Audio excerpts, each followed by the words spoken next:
Michelle, how's it going today? Going wonderful. How's it going your way? I am doing well, and you've got an exciting week because you have a new book out called Checking In.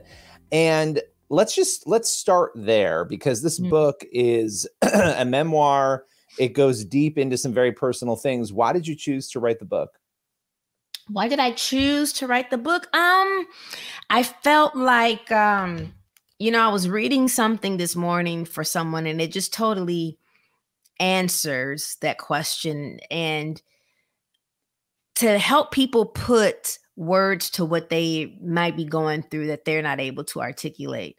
A young lady sent me something this morning. She said she feels seen, heard, and armed with scripture to help her heal. And it's one of the reasons why I wrote it, because she was saying that, what she had been going through with anxiety and depression had been tough to explain.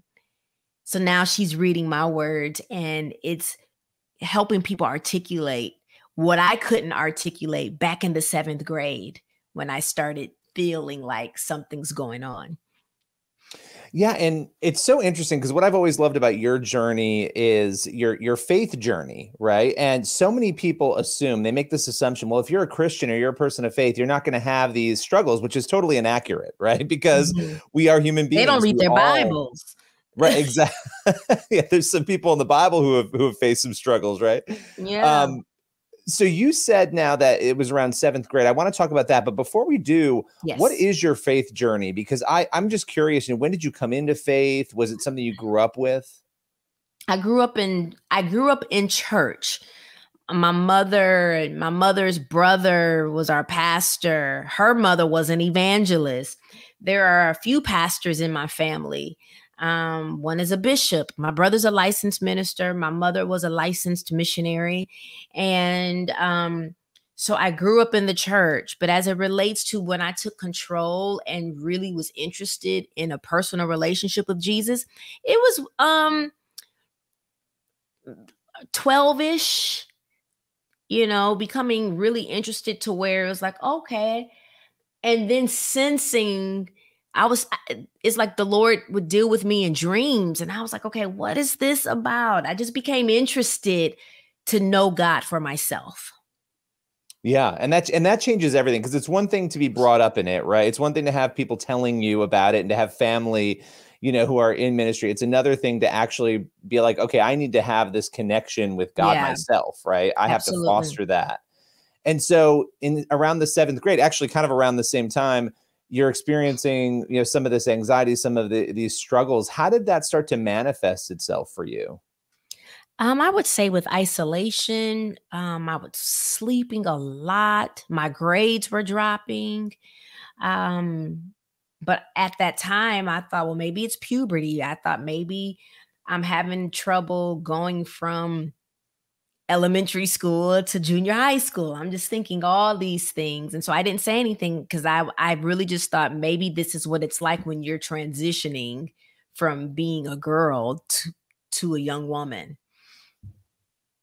Yeah. And and so you're thinking this is how it is. Now you grow up, and then obviously you become part of the most famous female, group in history, Destiny's Child. How did that experience, how did those two things interact, the anxiety and depression and fame? I'm curious about that, because that intensity of fame too that you guys have had is rare. So how did those two interact? Well, I can't say that I had anxiety. I think at just one point, depression reared its ugly head again. But we were so busy, Billy, like you almost didn't have time to feel that you were sick. And when you did, you had to go on stage quickly. So it was like the adrenaline of the lifestyle kind of carried me, actually. I would say interesting.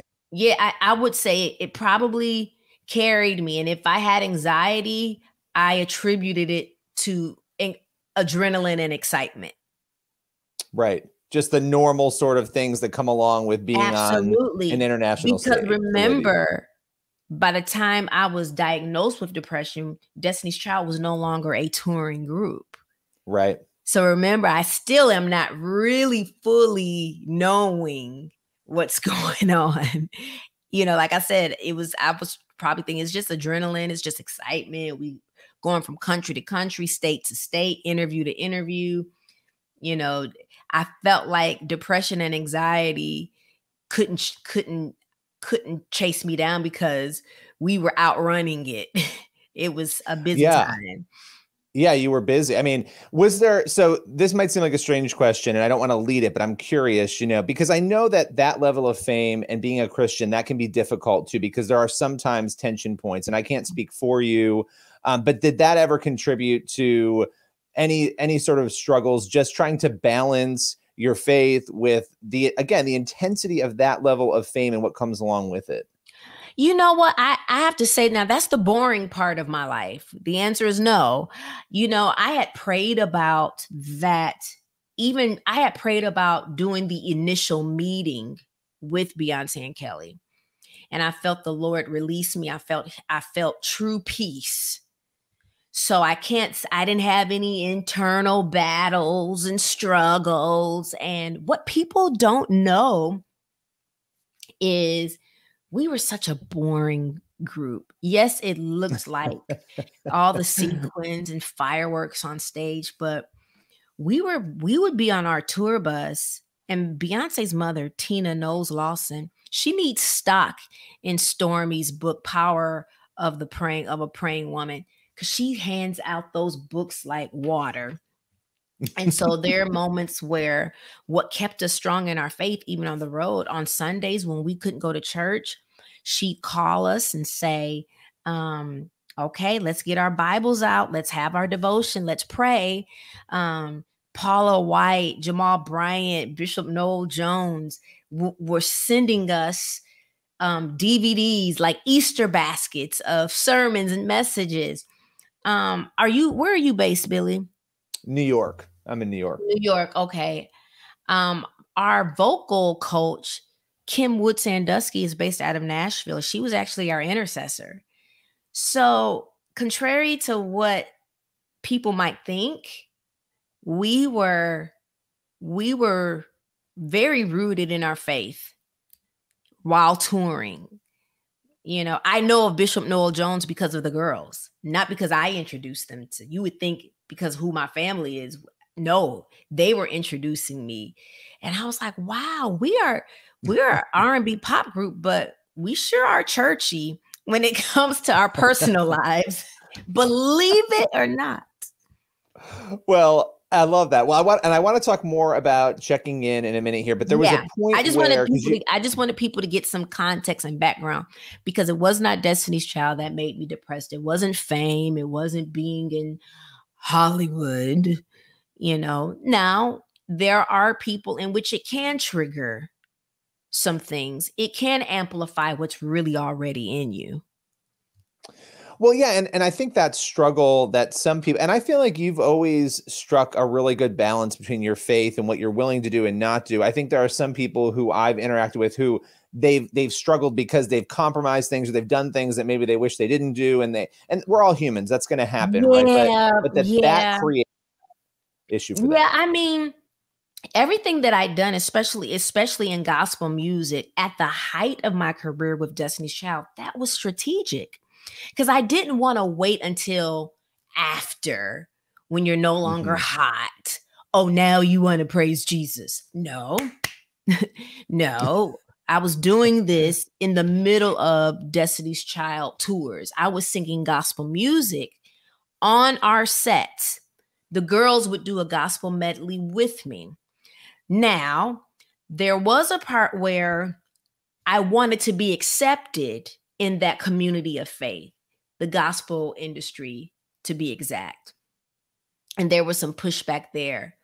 So feeling like I was rejected made me sad. But why was the pushback? Because of the tension between a secular music career and it's like, oh my gosh, here you want to come and take over everything. And it was like, No, I love God. And then I felt like, do I have to prove that I'm saved? Do I what's Right. the I'll do whatever it takes. And then the Lord was like, who are you doing this for?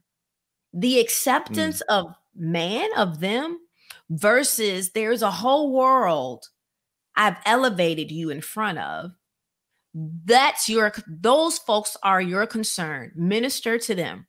To this day, there are people who tell me, I still listen to gospel music, Michelle, because of you. These were diehard, like Destiny's Child fans. Well, and you I have a lot, you had more to lose, and I'm going to say that lightly though, by at the height of a secular, career Mhm. doing gospel music than you did to gain. You know what I'm saying? Like the people were probably like, oh wow, I didn't realize, but that's a mission field too, right? At Yeah, that moment. yeah. I was worried. I was like, well, am I going to lose my access in mainstream if I go over here to do gospel? And that could not be a worry or concern of mine. And 20 years later, I'm here. Mm-hmm. 20 years later, I'm doing is Edify. That's the podcast network, right? Yes. Yep. Okay.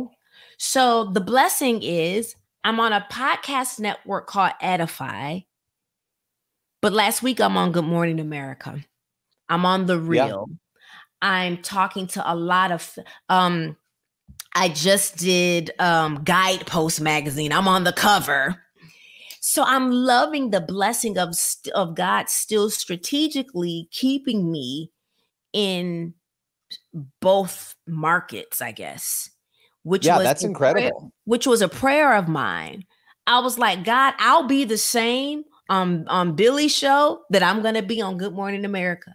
I'll be the same with Guidepost or Christianity. I'll be the same girl on The Real that I am at Woman Thou Art Loose. That I'm not going to. I'll be a light. I'll be your. I'll allow you to speak through me, but I'm not going to change my personality. I'm not going to change what I stand for on either platform. And that's amazing. But that's, part of being a Christian is being authentic. And I really do feel over the years, having had a chance to interview you, watch your journey from afar, and also speak with you, that's who you've been. You've been who you are and who God made you to be. And I think that is That's so if we're going to be good. authentic, what message does it send to the world if you're a different person in different places, right? And you Yeah. haven't been. So I love that. I Yeah. admire that about Yeah. you. Yeah. I do. That's the cover to Guidepost. I That's love so it. fun. Yeah, and so anywho, you just be that's one of the keys to I think what people have always seen about me is they notice, okay, there's something different about her. And it's not something that I try to do. I'm from the Midwest. Maybe that helps. My family keeps me humble. You know what I mean? And Yeah. so I think that kind of helps balancing it all. And I have relatives who are so encouraging to me that pray for me. And if I listen to God, but I'd listen to the wisdom of a few of my family members if they thought you might want to rethink that position. You might want to rethink that decision. You might want to rethink that platform. Or so I would. Have you had that? Have people checked you a little bit in your family, in a healthy, easy to, I guess, comfortable way? Surprisingly, because I still have the fear of God and my family, they've been more proud than having to, Good. they've been more proud than anything. You haven't given a reason. I mean, and again, that's the testament to being authentic. And if you're going to live your faith out the right way, you're not going to find as many of those opportunities where people need to check you. We're all human. We all make mistakes. But the thing, I like that you clarified the Destiny's Child piece, because I think it's helpful for people to know that wasn't the cause of depression. And this was something that started young. What was the point for you where you said, though, I need help? You hit this sort of wall where you realized, okay, take us through that. Absolutely. I know I describe in detail in my book, but I will say this in a more general term so I don't give give it away. Yeah, you don't want to give it all But away. You don't want to give it away. But when my responses became out of character and how I was dealing with something that maybe a couple years prior, I would have just brushed it off. But because certain things kept happening over and over again, and it was triggering certain emotions, that's when I was like, okay, so I'll keep it there. Good. And again, people can grab the book. So the full title. I never thought I'd be that person, because it irritates me when someone's interviewing someone and they were like, it's in the book. And here I am saying something. Here you are talking about your book. Don't feel bad about it. Listen, people need to go out and get the book because they need to read the story. And this issue is so huge right now. I mean, you know this country, there's so many people struggling, from depression, the suicide rate has been through the roof, addiction. I mean, there's so many issues happening. Yeah. People need this hope. So the book is Checking In: How Getting Real About Depression Saved My Life and Can Save Yours. What are you hoping people take away from the book once they grab it and read it? I'm hoping they're taking away, wow, okay. I take away courage. Take away the courage and the audacity that I had to talk about it, and take a piece of it with you, so that you can be encouraged to say, okay, I don't have to scream it from the mountaintops like Michelle, but I can make a phone call and get some counseling. It is okay, people. It is okay. You can call it counseling or therapy, processing, whatever makes you feel better, just as long as you're getting it off your chest. I did an interview this morning and a woman called in. She's a veteran. But she was sexually assaulted while in the military 22 years ago. And within the past year or so, she just now talked about it. Wow. She was carrying this thing for 22 years.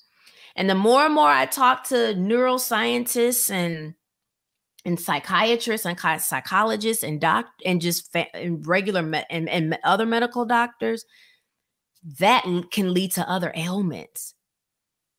22 years. Woo! See, God wants us to heal too. And I think when we don't talk about things or we bottle them up, it also gets into the way of our relationship with him sometimes, our ability to sort of, process, because I think he definitely wants that healing for us. And so it's incredible that she is speaking about it now, but it's so sad that for 22 years she wasn't able to. 22 years she carried it. So imagine, folks that are listening, imagine that everything you carry is a stone or a weight. And I just was just like, I bet you she feels so relieved having released that. And so she said I'm sorry. It wasn't, I know what happened. She talked about it 7 years ago, and then depression came back when she got COVID and had to be isolated. That's what happened. So she was so excited that she had finally released it. She went 7 years without depression, and then bam, So I was just happy that she had finally just released it. And so whatever it is, that secret or traumatic event, that you're carrying, I hope you can find a safe place, or Dr. Henry Cloud and John Townsend talk about safe people that you can go to release that trauma. Could you imagine how you could process the pain with somebody? I can't imagine going through that many years. It was at least 15 years where she still hadn't talked about it. And then you mentioned COVID. Right now, so many people, thankfully it feels like we're starting to come out of this, but it's been such a hard time, and it brings a lot of those emotional, when you have time to think about things, right? You were talking about Destiny's Child being so busy, it was kind of coasting you through the busyness, some of that. But when you're forced to sit in your house for a year, and not do much, you start to think about it again. So your book could not come at a better time. Thank you so much. I was a little worried. I was like, y'all sure you don't want to change the release date? Because I'm used to being able to do like CD signings, and I was looking forward to do book signings in person, book tours in person. And they were like, because my relationship began with Nelson Books in 2019. we didn't know that coming around the corner was going to be a pandemic. And so I was able to write and finish the book. And then I was still where I said, y'all, I don't know. It doesn't look like in 2020, I'm saying, I don't know. In 2021, from what I'm hearing from my management, it doesn't look like we'll be able to do things in person till 2022. Are y'all sure we should release this book? And like you said, it couldn't have come at a better time. Oh, it's perfect. It's the perfect time. And, you know, just as we sort of round out to the end here, and I've been asking everybody this question because I think it's an interesting question. It's sort of a strange question, but what do you want for your legacy to be in 30, 40 years? At the end of your career, when all is said and done, you've done everything from writing this amazing book down to Destiny's Child, down to gospel music and acting and so much more. But what do you want your legacy to be? That I was resilient and that I cared so much about people that I was willing to bear my own life and be vulnerable and practically naked. And I'll share my story to help heal you. I'll be the person that takes it. I'll be the person, because there's nothing that's been said about me in the media. At this point, say whatever you want.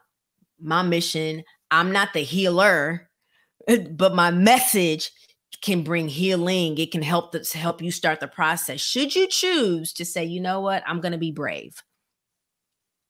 I love that. And you're pointing people toward the healer. Right. I mean, that's the thing that's so important. I'll run through this entire house of mine. You better preach. I love it. Well, listen, everybody listening. I'm going to have a whole Pentecostal moment. You better preach. Come on and lead them to the healer. Come on. I love that.